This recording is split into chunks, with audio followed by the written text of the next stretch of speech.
इस वीडियो में हम देखेंगे कि बिना कैलकुलेटर के क्यूब रूट कैसे फाइंड करें।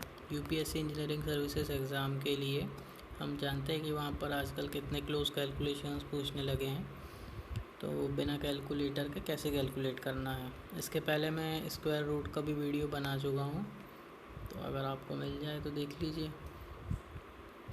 तो इसमें क्या करना पड़ता है, सबसे पहले प्रीवियस वीडियो का भी यही कॉन्सेप्ट था लगभग, तो इसमें देख लेते हैं हम।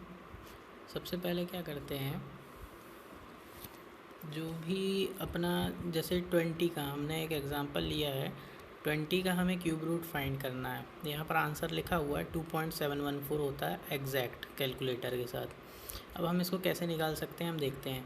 तो हमें पता है कि 20 लगभग किसके बीच में आना चाहिए। तो 2 का क्यूब सबसे पहले हम देखेंगे कि 3 का क्यूब क्या होता है, 27 होता है, और 2 का क्यूब लगभग 8 होता है।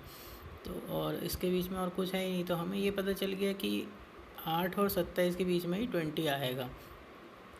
तो हम यहाँ पर श्योर हो गए हैं। अब हम देखते हैं कि इसका मिड पॉइंट निकाल लेते हैं, जिससे हमें एक रफली आइडिया लग जाए। तो हम चलते हैं मिड पॉइंट निकालने के लिए। तो इसमें हम देखते हैं कि हमने 8 और 27 का जब मिड पॉइंट निकाला तो 17.5 आया, और इसी के रिलेवेंट में 2 और 3 का हमने मिड पॉइंट निकाला तो 2.5 आया। तो अब इसमें क्या होता है, हमने जब कैलकुलेटर से चेक किया तो जो 17.5 का हमने क्या माना, अप्रॉक्सीमेट 2.5 आ रहा है, और कैलकुलेटर में क्या बोल रहा है 2.59 आ रहा है। तो पॉइंट ज़ीरो में थोड़ा सा डिफरेंस हो रहा है, तो ये इतना ज़्यादा दिक्कत नहीं करता है, हमें अप्रॉक्सीमेट आंसर मिल जाता है। तो अब हमें देखना है कि हमारा आंसर क्या आएगा क्यूब रूट ऑफ 20 का। तो हम इसमें क्या करते हैं, नीचे चलते हैं। सबसे पहले हम 3 पॉइंट ड्रॉ करेंगे। ये वेल एंड टेस्टेड मेथड है, आप इस पर आँख बंद करके भरोसा कर सकते हैं। तो सबसे पहले क्या करेंगे, हमने 8 लिखा 2 का क्यूब, 27 लिखा 3 का क्यूब, और मिड पॉइंट लिख लिया जो हमने निकाला है। ठीक है, इसके बाद जल्दी से हम लिख लेंगे 8 से लेकर के 9, 10 ऐसे करके 17 तक यहाँ, और यहाँ से 18 से 26। अब क्या करना है, अब ये करना है कि आप देखिए 2 से ये जो पॉइंट है 8, सॉरी,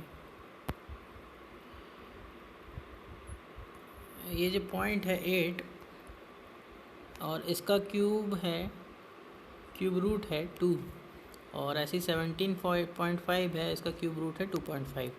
तो जब इसके बीच में हमने डिफरेंस देखा तो 2.5 से 2 तक के कितना डिफरेंस है, तो 0.5 का है। तो सबसे पहले ये डिफरेंस निकाल लेना है 2.5, और इसमें से करके 0.5 आया। अब हमें ये करना है कि हमें गिनना है कि कितने पार्ट्स पड़ रहे हैं इसके बीच में। तो इसके लिए क्या करेंगे,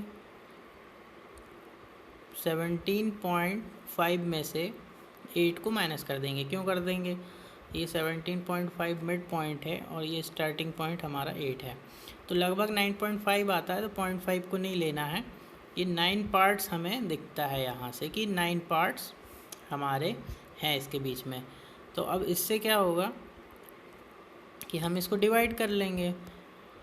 तो जो यहाँ से 2.5 से 2 तक के 2.5 से 2 तक के अगर 0.5 का डिफरेंस है और इसके बीच में 9 पार्ट्स हैं, तो इसको डिवाइड कर लीजिए, तो 0.06 आ जाता है लगभग, है ना।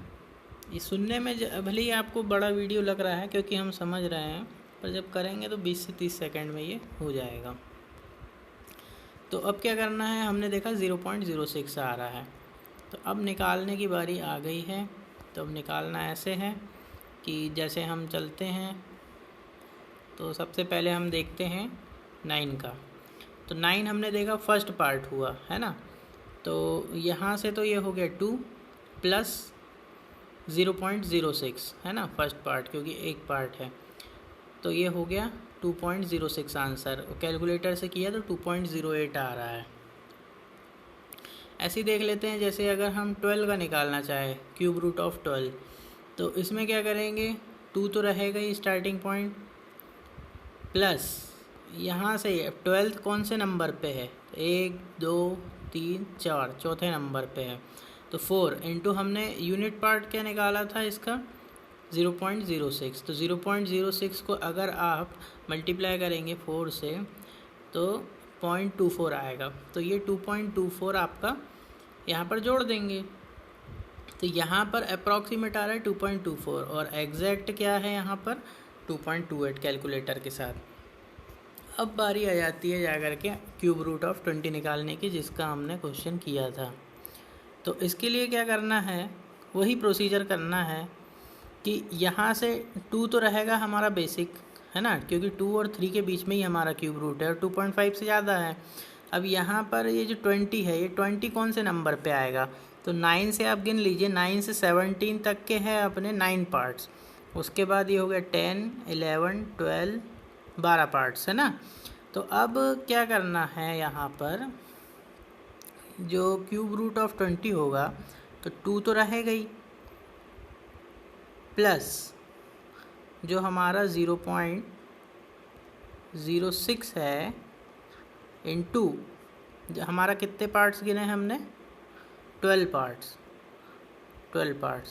तो जब हम 12 इंटू 0.06 करेंगे तो पॉइंट का 72 आ जाएगा। तो यहाँ से क्या निकल के आता है कि हमारा 2.72 हमारा क्यूब रूट है ना। तो अब हम आंसर देख लेते हैं, एग्जैक्ट 2.72 आया हमारा और यहाँ पर 2.714 है। क्या डिफरेंस आ रहा है, बहुत माइनर सा डिफरेंस है, इतना डिफरेंस हम कंपनसेट कर सकते हैं। तो all the best for IES exams.